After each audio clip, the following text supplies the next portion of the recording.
Hi, what's the crack? What's up? Here we go.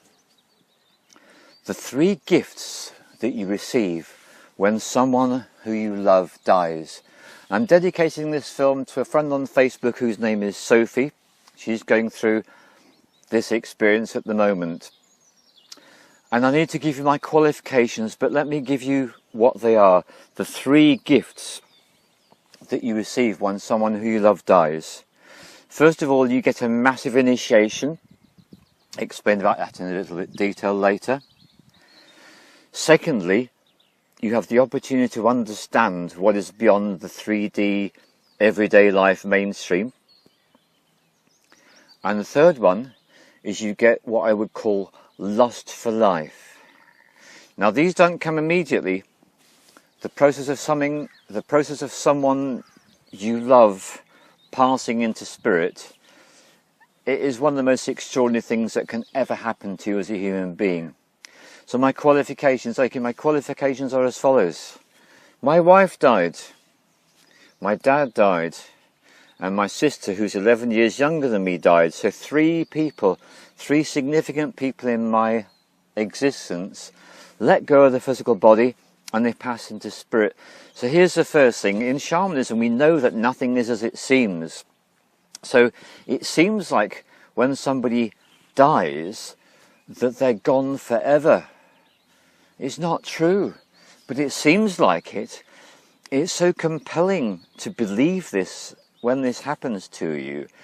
And yet, if you're open, the more open you are, the quicker this will happen, you will discover that this is only an illusion. So let's go into it. When someone you love very deeply dies, the immediate thing that happens is they have left their physical body behind. They are no longer playing this game that we call life with the physical body and all that. They're not doing that anymore. They've gone somewhere else. Anyone who's experienced working with nature's medicine knows that there's so much more to what appears to be on the surface.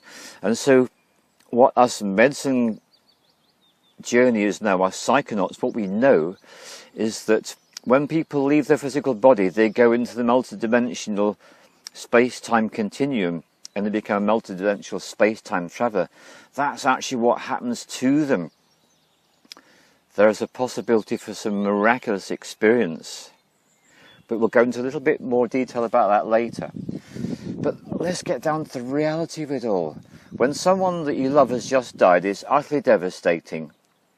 It feels like the worst. There is nothing more shocking, more distressing than when someone you love has passed away, passed off into spirit, no longer in the physical body. It's deeply upsetting, it's traumatizing, it's the ultimate horror. So, the woman I married, her name was Cinder. We married, she had cancer for 23 years. After 23 years of having cancer, she got the terminal diagnosis. 2 years later, she was dead. So with Cinder, I got to witness the dying process in great detail for 25 years. Because with Cinder, it was always a question of the force for life and the force for death.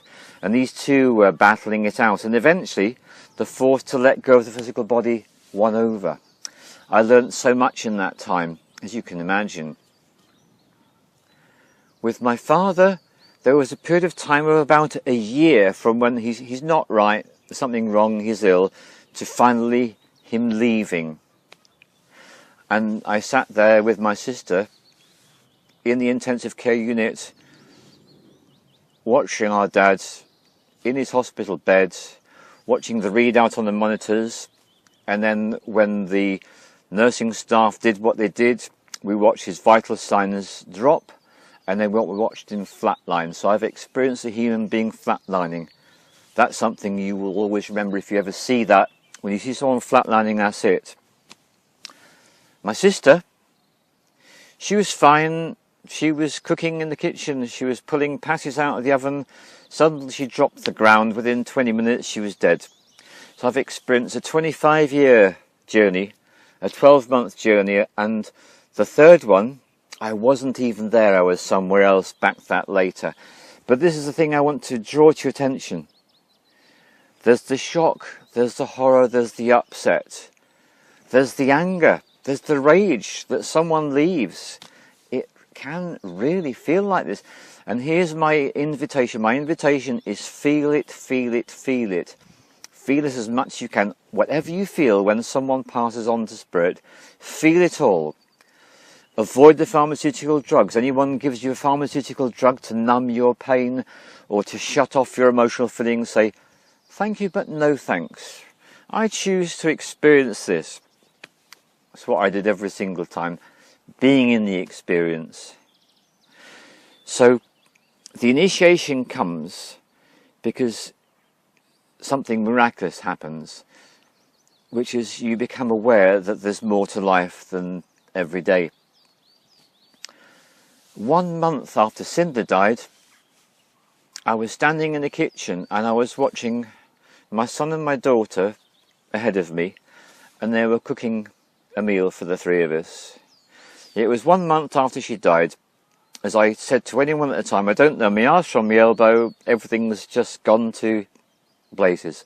No idea what's going on at all, just getting through life as best I can. And what happened to me is I sensed a presence, and it was a very strong presence, and I knew exactly what that presence was. Yes, that's right, it was Cinder. It was Cinder's spirit, her energy, her full multidimensional capacity, suddenly chose to enter into this physical realm where I was, and there we were both present, watching our children. That's something that stays with me eternally. When people ask the question, is there life after death? I laugh, because I know that there's a life after death. Because when you've got your ex-wife right next to you, and you're watching your children together, and you're enjoying that moment and sharing it. So that happened to me because I was open. So here's the thing you need to understand. Feel the grief fully, feeling it fully so you can let it go. As soon as you let it go, that's when they can contact you. As a shaman, I knew my job was to feel the grief fully, thereby enabling it to let go.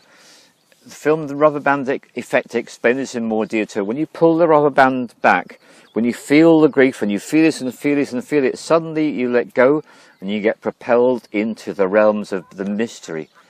So, according to a rational mind person, what I experience is impossible because that person is no longer alive. Sorry, she most certainly is alive, right next to me. And in the years, there was a number of other times when she would come to me as a presence. I didn't see, I didn't need to see her, I just felt the presence. It's beautiful when this happens to you. Really beautiful. So,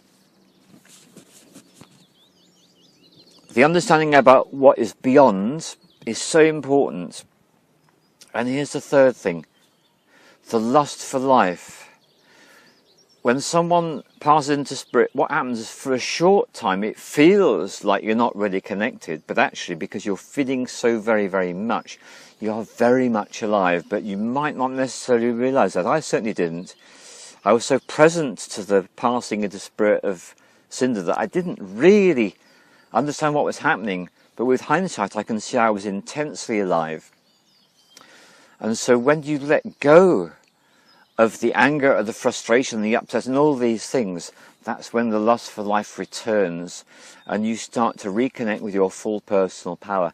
And it depends on how it is. The more fully you feel, the quicker you can let go. I was slow with Cinder. It took me a good 2 years to go through that process. Definitely.